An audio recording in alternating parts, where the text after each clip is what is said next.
Hello student, good morning. ધોરણ 9 subject સામાજિક વિજ્ઞાન, ચેપ્ટર 8 ભારતના રાજ્ય બંધારણનું ઘડતર અને તેના લક્ષણો. વિદ્યાર્થી મિત્રો, અગાઉના લેક્ચરમાં આપણે જોઈ ગયા કે ભારતનું બંધારણ, બરાબર, 8મા ધોરણમાં તો આપણે ભણી ગયા છીએ કે ભારતનું બંધારણ કેવી રીતે ઘડાયું, એની આખી પ્રક્રિયા શું છે, એના વિશે આપણે અભ્યાસ કર્યો. અને લાસ્ટ લેક્ચરમાં આપણે જોયું કે બંધારણનો અર્થ શું છે, એની શરૂઆત ક્યારે કરવામાં આવી, ક્યારે પૂરી થઈ, એને બનતા કેટલો સમય લાગ્યો, આ બધી ડિટેલ આપણે જોઈ. આ ઉપરાંત આપણે અગાઉના લેક્ચરમાં આમુખ વિશે પણ ભણી ગયા, બરાબર, કે આમુખ એટલે શું, તો થોડું રિવાઇઝ કરી લઈએ. આમુખ એટલે પ્રસ્તાવના, કે જેમ કહેવાય ને કે આપણે એક ઉદાહરણ પણ લીધેલું એ સમયે કે કોઈ બુક છે તો તમે એ લેવા ખરીદવા જાઓ ત્યારે તમે એ બુક કેવી છે એનો તમને કેવી રીતે ખ્યાલ આવે, કે તમે આખી બુક તો ઊભા વાંચવાના નથી, તો એના જ્યારે બુકનું સ્ટાર્ટિંગ હોય તો ત્યાં પ્રસ્તાવના લખેલી હોય, એના ઉપરથી તમને આખા જે બુક છે, આખી બુક અથવા નોવેલ કંઈ પણ હોય તો એનો તમને સાર ખબર પડે કે આની અંદર શું આપેલું છે, બરાબર. તો એવી રીતના જે આમુખ છે એ આમુખ આપણા બંધારણનો આત્મા કહેવાય છે, અને ટૂંકમાં આપણા બંધારણની શરૂઆત એ આમુખથી થાય છે. એ આખી આપણે ડિટેલ જોઈ, આમુખનું મહત્વ શું છે બંધારણની અંદર, એના વિશે પણ આપણે જાણકારી મેળવી. હવે આજે આપણે આમુખના આધાર સ્તંભો, એટલે કે આમુખ જે છે એનો એ શેના પર ઉભેલો છે, એનો આધાર સ્તંભ શું છે, તો એના વિશે આપણે જાણકારી મેળવીશું. આમુખના આધાર સ્તંભો મુખ્યત્વે 3 જોઈ શકાય: લોકશાહી, સમાજવાદી અને બીજ સાંપ્રદાયિકતા. તો એના ત્રણેય વિશે આજે આપણે ડિટેલમાં ચર્ચા કરીશું. છે આમુખ કોઈ પણ લોકશાહી, ટૂંકમાં આપણે કહીએ કે આપણો દેશ છે લોકશાહી દેશ. સૌથી પહેલાં તો લોકશાહી આધાર સ્તંભનો પહેલો જ મુદ્દો કહીએ તો લોકશાહી છે. તો લોકશાહી એટલે શું, તો એની જો જોડીને છૂટી પાડવા જઈએ તો ટૂંકમાં લોકો, ડેમો એટલે લોકો, અને પ્રેસ એટલે સત્તા, બરાબર, એટલે કે લોકોની સત્તા, એવી આપણે જોડી એની છૂટી પાડી શકીએ. લોકોની સત્તા, લોકો પ્લસ સત્તા, જેને આપણે ડેમોક્રેસી તરીકે પણ ઓળખીએ છીએ. તો કહેવાનો મતલબ લોકોની સત્તા એટલે કે લોકો સત્તા એટલે કે લોકો ગાદી પર બેસીને રાજ્ય નથી ચલાવતા, પણ લોકો દ્વારા ચાલતું શાસન એવું કહી શકાય, બરાબર. કે આપણે જે પ્રતિનિધિઓને ચૂંટીએ છીએ, આપણી જે આખી સરકાર જે છે એ કઈ રીતે ચૂંટાય છે, એ કંઈ વંશ પરંપરાગત કોઈ નથી. પહેલાંના સમયમાં એવું હતું રાજાઓ વખતે કે રાજાનો દીકરો હોય એ જ રાજગાદી પર બેસે, અને ચાહે એ લાયક હોય કે ના હોય, એ સત્તા ચલાવવા માટે લાયક હોય કે ના હોય, છતાં પણ રાજાનો સૌથી મોટો દીકરો હોય એ જ રાજ કરે. પરંતુ હવે એવું રહ્યું નથી. આપણે હવે લોકશાહી એટલે કે લોકો દ્વારા ચાલતું શાસન, જે વ્યક્તિ યોગ્ય છે શાસન ચલાવવા માટે, એનામાં બધી ક્ષમતા છે, કૌશલ્ય છે, એવા જ વ્યક્તિને આપણે ચૂંટણી દ્વારા એને ચૂંટીને ગાદી પર બેસાડીએ છીએ, અને 5 વર્ષ માટે દેશની સત્તા ચલાવવા માટે એને આપણે એને સત્તા આપીએ છીએ, ટૂંકમાં એને પરમિશન આપીએ છીએ. લોકો સામાજિક, આર્થિક, રાજકીય ન્યાય મેળવી શકતા હોય અને રાજ્ય વ્યવસ્થામાં ભાગ લેવાના અધિકારી, બરાબર. આપણે એવું ક્યાંય નથી કે રાજકારણની અંદર જે સૌથી પહેલા વડાપ્રધાન બન્યું હોય એનો દીકરો જ વડાપ્રધાન બને, બરાબર, એવું પણ ક્યાંય હોતું નથી. પણ જે લોકો એક તો ભારતનો નાગરિક હોય, બરાબર, એના માટેનું જે યોગ્ય ક્વોલિફિકેશન અથવા જે કંઈ પણ કૌશલ્યની જરૂર હોય, આવડતની જરૂર હોય, એ બધી એનામાં હોય, તો એ રાજ્ય વ્યવસ્થાની અંદર ચૂંટણી લડી શકે અને રાજ્ય વ્યવસ્થાનો એક ભાગ બની શકે, બરાબર.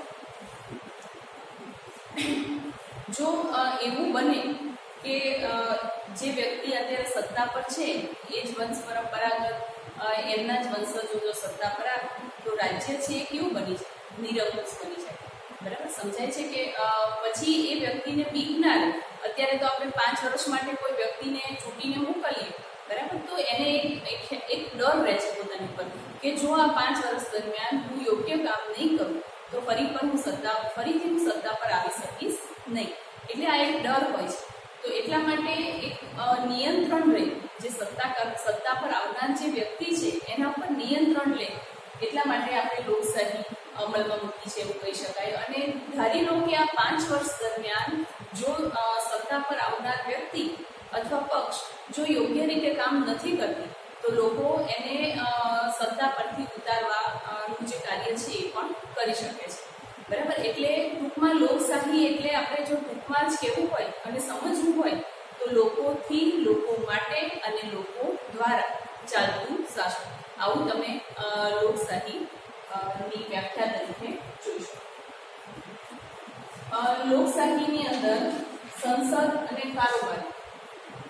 બરાબર. તો સંસદ એટલે લોકસભા, જે આપણે દિલ્હીમાં છે મેઇન સંસદ આપણી ભારતની, અને કારોબારી એટલે છે આપણી વિધાનસભાને.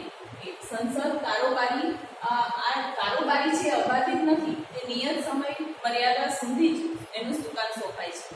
બરાબર. એ કાયમ માટે એ કહી શકાય કે એનું આયોજન કરી શકાય નહીં અથવા એને સ્થાપી શકાતી નથી. એ મર્યાદિત સમય સુધી જ એને ઇલેક્ટ કરવામાં આવે છે. અને સત્તા લોકોના પ્રતિનિધિમાંથી જ બને છે. બરાબર. જેમ કે અમેરિકાની ચૂંટણીનું એક આપણે ઉદાહરણ લઈએ તો અમેરિકામાં કેવું છે કે રાષ્ટ્રપતિની ચૂંટણી હોય ધારો કે, તો ડાયરેક્ટ ધારો કે હું કે તમે અહીંયાથી વોટ આપીએ તો એ ડાયરેક્ટ આપણે વડાપ્રધાન ઇલેક્ટ કરીએ. બરાબર. પણ અહીંયા આપણે એવું નથી. અહીંયાથી ધારો કે ગાંધીનગર અમુક પ્રદેશોમાંથી ઉભેલા જે વ્યક્તિઓ છે આપણે એને ચૂંટીએ છીએ, અને એ બધા વ્યક્તિઓ ભેગા થઈને પછી ત્યાં આગળ સંસદની અંદર જે પક્ષ બહુમતીએ આવે અને એનો જે મુખ્ય લીડર હોય એને વડાપ્રધાન તરીકે ચૂંટે છે. બરાબર. એટલે એક આવી સિસ્ટમ છે. એટલે સત્તા લોકોના પ્રતિનિધિ દ્વારા ચૂંટાય છે. આપણે જે પ્રતિનિધિ પસંદ કરેલા હોય એ જ પ્રતિનિધિ ત્યાં ચૂંટાય છે. અને જે અગાઉ વાત કરી કે વંશ પરંપરા આધીન લાયકાત મેળવી શકાતી નથી. વ્યક્તિના જે કામ હોય, આપણે કોઈ પણ પક્ષને જ્યારે વોટ આપીએ એ પહેલાં આપણે જોઈએ છીએ કે અગાઉના વર્ષોમાં એના પક્ષે અથવા એ વ્યક્તિ જે તે પ્રદેશ માટે શું કામ કર્યું છે. બરાબર. આપણે જોઈએ છીએ અને પછી જ એને આપણે વોટ આપીને ચૂંટી કાઢીએ છીએ. બાકી એમ કોઈ કામ કર્યા વગર સત્તા પર આવતું નથી. એટલે ફરીથી જો સત્તા પર આવવું હોય તો એને યોગ્ય કામ અને વળતર આપવું પડે છે. સંસદીય સરકાર સંયુક્ત જવાબદારીના સિદ્ધાંત પર કામ કરે છે. સંસદીય સરકાર, જેમ કે આપણે એવું માની લઈએ કે નરેન્દ્ર મોદી છે તો એને આપણે એમને વડાપ્રધાનનું પદ પર જ્યારે સોંપ્યું તો એનો મતલબ એવો નથી કે એ એક જ પોતે જ નિર્ણય લેશે. એ જ આખી ઇજારાશાહી નહીં આમાં જોવા મળે તમને. સંસદ એ આખી સંયુક્ત સરકાર, એટલે કે એમાં વિરોધ પક્ષ પણ આવી જાય. બરાબર. ચાહે કોંગ્રેસ અત્યારે સત્તા પર નથી છતાં પણ કોઈ પણ નિર્ણય લેવો હોય તો એ બહુમતીથી લેવો પડે છે. બરાબર. એ વિરોધ પક્ષના જે નેતાઓ હોય એમનો પણ મત એમાં બહુ મૂલ્ય ધરાવતો હોય છે. અને જે વડાપ્રધાનની સાથેના જે મંત્રીઓ હોય છે એમનો પણ મત લેવામાં આવે છે. એટલે જો બહુમતી આવે, બરાબર, 2/3 બહુમતી જોઈએ તો એટલી બહુમતી જો આવે તો જ એ નિર્ણય લઈ શકાય છે અથવા લીધેલા નિર્ણયમાં ફેરબદલી કરી શકાય છે. ભારત લોકશાહી સરકાર સ્વાતંત્ર્ય, સમાનતા અને બંધુત્વની ભાવના સ્વીકારે છે. બરાબર. આપણે અગાઉ પણ આના વિશે વાત કરી ગયા કે ભારતની લોકશાહી સરકાર કેવી છે. એ કંઈ ઇજારાશાહી કે રાજાશાહી સામ્યવાદી સરકાર નથી.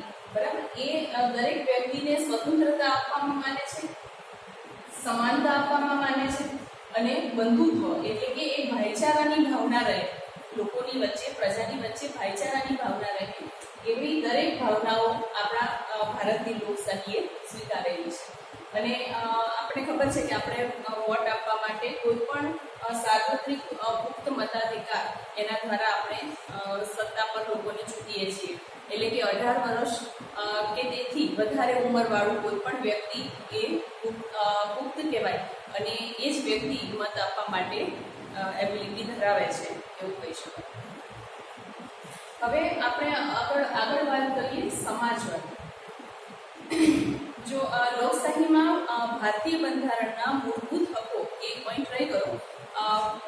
લોકશાહીમાં ભારતીય બંધારણના મૂળભૂત હકો, રાજનીતિ માર્ગદર્શક સિદ્ધાંતો, સંસદ, ધારાસભા, સ્વતંત્ર અને નિષ્પક્ષ ન્યાયતંત્ર અને ચૂંટણી પંચની રચના અને કાર્યો વગેરેની જોગવાઈ ભારતને લોકશાહી રાજ્ય તરીકે ઘોષિત કરે છે. આ તમને એક માર્ક્સમાં આ પ્રશ્ન પૂછાઈ શકે. એની નીચે અંડરલાઈન કરો, પેજ નંબર 59 ઉપર બીજો જ પેરેગ્રાફ, 2 લાઈન છે, આખી અંડરલાઈન કરવાની રહેશે કે લોકશાહીમાં એવું પૂછાય કે લોકશાહી રાજ્ય તરીકે ઘોષિત કેમ કરેલું છે ભારતને, ભારતે એવા કયા મૂલ્યોને અપનાવ્યા છે તો ભારતને એક લોકશાહી રાજ્ય તરીકે ઘોષિત કરવામાં આવ્યું છે. અથવા એવું પણ કહી શકાય કે એક લોકશાહી રાજ્ય તરીકે કેવા કેવા મૂલ્યની જરૂર હોય છે. તો આપણે એવું કહી શકીએ કે કોઈ પણ રાજ્યને લોકશાહી ઘોષિત કરવા માટે એના તો એક બંધારણમાં મૂળભૂત હકો હોવા જોઈએ.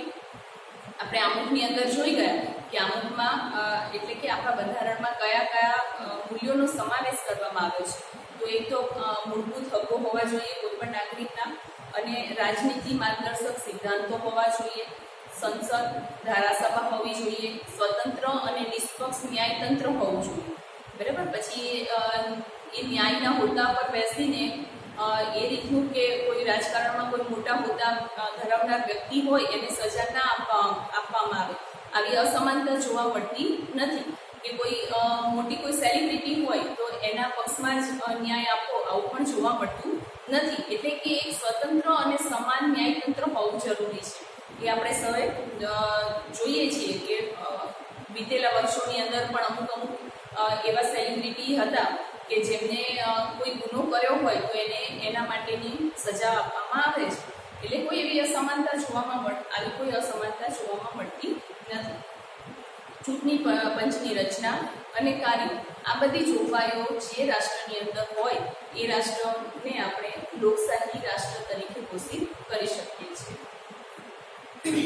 અને લોકશાહીનું જે મૂલ્ય છે એ આપણે અમેરિકા જેવા રાષ્ટ્ર પાસેથી લીધેલું છે. આપણે અગાઉ વાત કરી કે જ્યારે બંધારણની રચના કરવામાં આવી રહી હતી ત્યારે જે આખા વિશ્વના જેટલા રાષ્ટ્રો હતા એ બધાના બંધારણમાં જે કંઈ પણ સારું હતું, બરાબર, જે કંઈ પણ એક સારી મોરાલિટી લઈ શકાય કે જેનાથી આપણા દેશને વધારે આપણે વિકસિત કરી શકીએ અને સારી રીતના ચલાવી શકીએ દેશને, એના માટે જે કંઈ પણ દુનિયાના દેશો પાસે સારું હતું એ આપણે લીધું છે. તો આપણી લોકશાહીનું જે મૂલ્ય છે એ આપણે અમેરિકા જેવા રાષ્ટ્ર પાસેથી લીધેલું છે, એના બંધારણમાંથી આપણે લીધેલું છે. હવે આપણે આગળ વાત કરીએ સમાજવાદી. તો આ સમાજવાદી છે એ આમુખનું આધારસ્તંભનું બીજું લક્ષણ કહી શકાય. તો સમાજવાદી એટલે પહેલાં તો શું એ સમજવું જરૂરી છે. સમાજવાદીનો મતલબ થાય કે સમાજને કેન્દ્રમાં રાખવું. કોઈ પણ, ચાહે એ ઉદ્યોગ હોય, ચાહે ન્યાયતંત્ર હોય કે કોઈ પણ પ્રક્રિયાના સેન્ટરમાં આપણે સમાજને રાખીએ, બરાબર. એટલે કે સમાજનો ઉદ્ધાર એ સમાજવાદી લક્ષણ કહી શકાય. તો આપણે અગાઉ જોયું કે 1976ની અંદર આમુખની અંદર ઘણા બધા ફેરફાર કરવામાં આવે. તમે જોઈ શકો છો આપણે જે પેજ નંબર પર આમુખ છે ત્યાં કે સાર્વભૌમ જે શબ્દ છે એના પછી સમાજવાદી શબ્દ ઉમેરવામાં આવ્યો. તો 1976ની અંદર જ્યારે આમુખની અંદર 42મો સુધારો કરવામાં આવ્યો તો એ 42મા સુધારાની અંદર સાર્વભૌમ પછી સમાજવાદી એવો શબ્દ ઉમેરવામાં આવ્યો.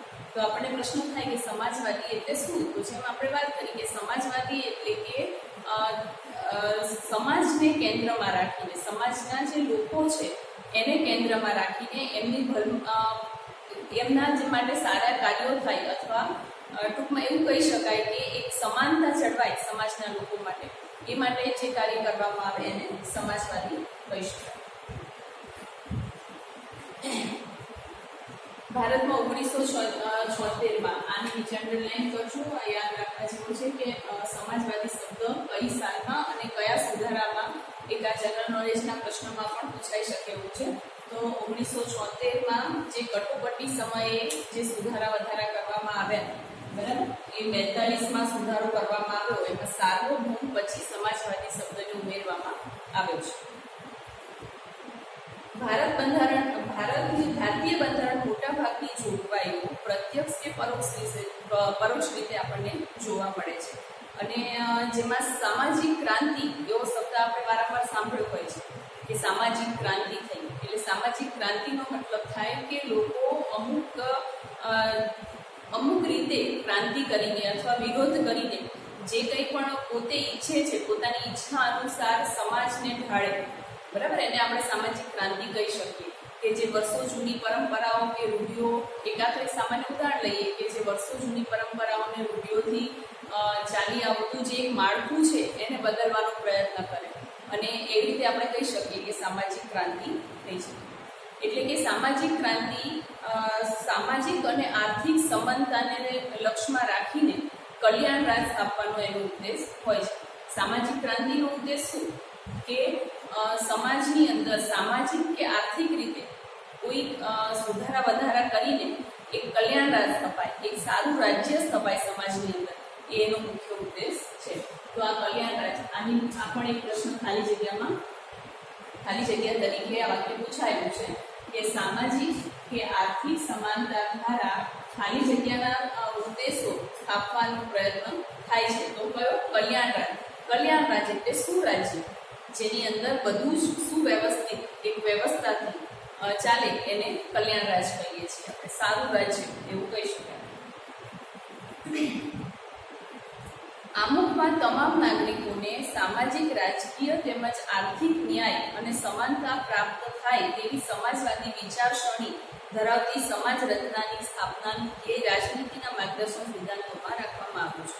રાજનીતિના માર્ગદર્શક સિદ્ધાંતોની અંદર કે દરેક નાગરિકને સામાજિક, રાજકીય કે આર્થિક રીતે એક સમાનતા જળવાય, બરાબર, એક એવી સમાજવાદી વિચારસરણીને સેન્ટરમાં રાખવામાં આવી છે. અને સમાજવાદી સમાજ રચના એટલે ટૂંકમાં એટલું જ યાદ રાખવાનું કે કોઈ પણ જે રચના છે રાષ્ટ્રની, બરાબર, એના સેન્ટરમાં સમાજ છે, બરાબર. એટલે કોઈ પણ નિર્ણય લેવાનો હોય તો એ સમાજને, એ પ્રજાને ધ્યાનમાં રાખીને એ નિર્ણય લેવામાં આવે છે, બરાબર, કે નહીં પોતાનો કોઈ વ્યક્તિગત કે કોઈ પણ કૌટુંબિક પ્રશ્નને ધ્યાનમાં રાખીને કોઈ નિર્ણય લેવાતો હોય એવું બનતું નથી. સમાજના ઉદ્દેશો અને એના વિકાસને મુખ્યત્વે ધ્યાનમાં રાખવામાં આવે છે. સમાજવાદી સમાજ રચનામાં રાષ્ટ્રીય સંસાધનોની ન્યાયયુક્ત વહેંચણી. સંસાધન એટલે શું? આપણે હજી આગળ 10મામાં આખું લેસન આનું આવશે, બરાબર, આર્થિક સંસાધનો. તો સંસાધન એટલે શું? તો સંસાધનો છે એ બે પ્રકારના હોય. એક તો માનવ સર્જિત સંસાધનો પણ હોય અને કુદરતી પણ હોય, બરાબર. એટલે સંસાધન એટલે ટૂંકમાં અત્યારે આપણે એટલું જ ધ્યાન રાખીએ કે સાધન, બરાબર. તો જે રાષ્ટ્રીય સંસાધનો છે એનું ન્યાયયુક્ત વહેંચણી કરવી, એટલે કોઈ અસમાનતા એમાં જોવા મળતી નથી.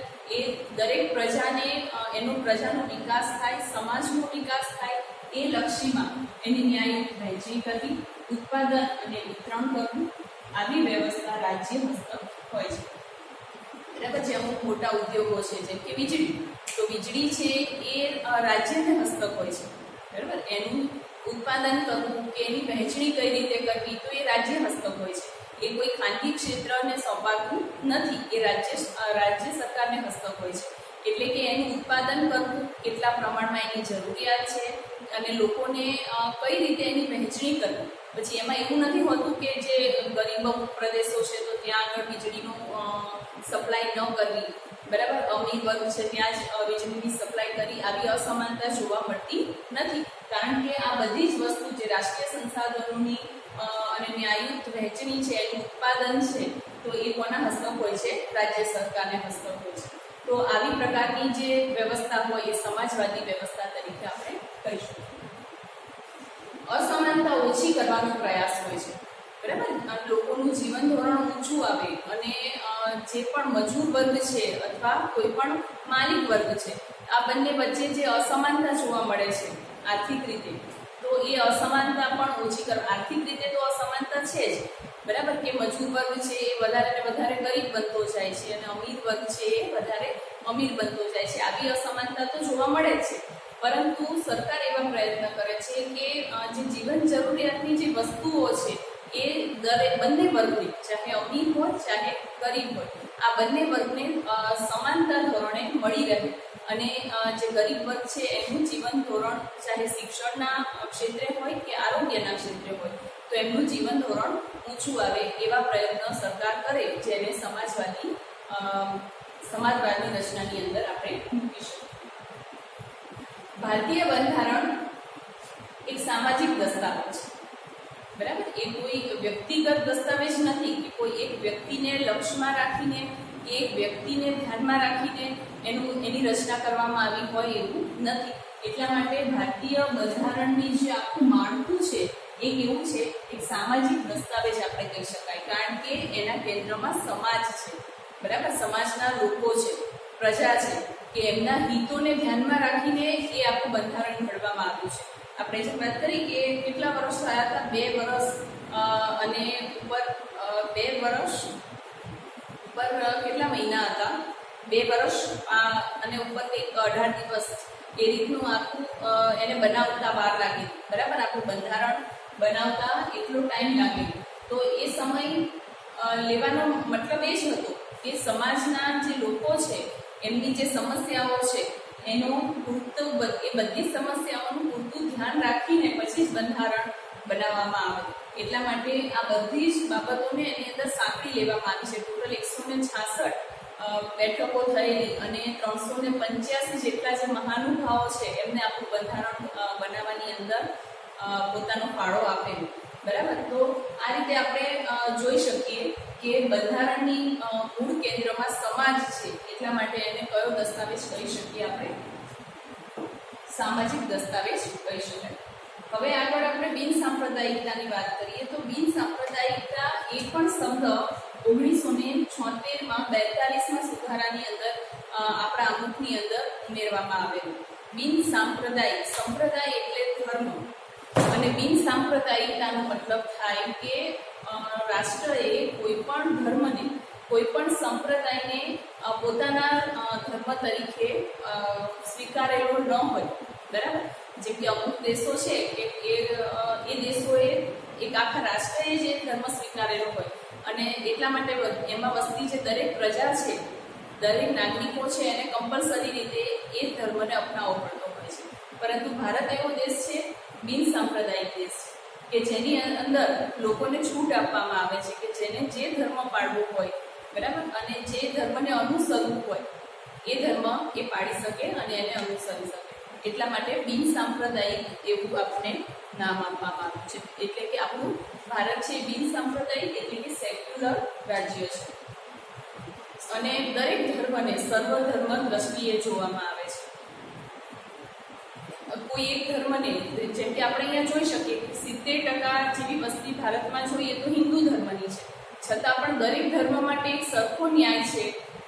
આર્થિક જે મૂડી છે એની વહેંચણી પણ સમાન છે, બરાબર. ક્યાંય એવી એક પ્રકારની અસમાનતા જોવા મળતી નથી આપણને. દરેક ધર્મના વ્યક્તિને એક સરખું જ હકો અને ફરજો આપણા બંધારણની અંદર આપવામાં આવી છે. આમ આપણે જોઈએ તો કોઈ પણ કહેવાય કે આમુખના આધારસ્તંભ તરીકે જોઈ શકીએ તો લોકશાહી, સમાજવાદી અને બિન સાંપ્રદાયિકતા આ 3 મુખ્ય મુદ્દા હોવા જોઈએ, ત્યારે એ રાજ્યને પ્રજાસત્તાક રાજ્ય કહી શકાય. એટલે કે આમુખના આ 3 આધારસ્તંભો છે. તો પછી આપણે બંધારણના મૂળભૂત લક્ષણો પણ જોઈશું અગાઉના લેક્ચરમાં, બરાબર. આગળ જે લેક્ચર લઈશું એમાં બંધારણના મૂળભૂત લક્ષણો એટલે કે એક બંધારણ બનાવવા માટે કેવા કેવા લક્ષણો હોવા જરૂરી છે એની ડિટેલમાં ચર્ચા કરીશું, બરાબર. ઓકે, આજે આપણે આટલે વિરામ રાખીએ. Thank you.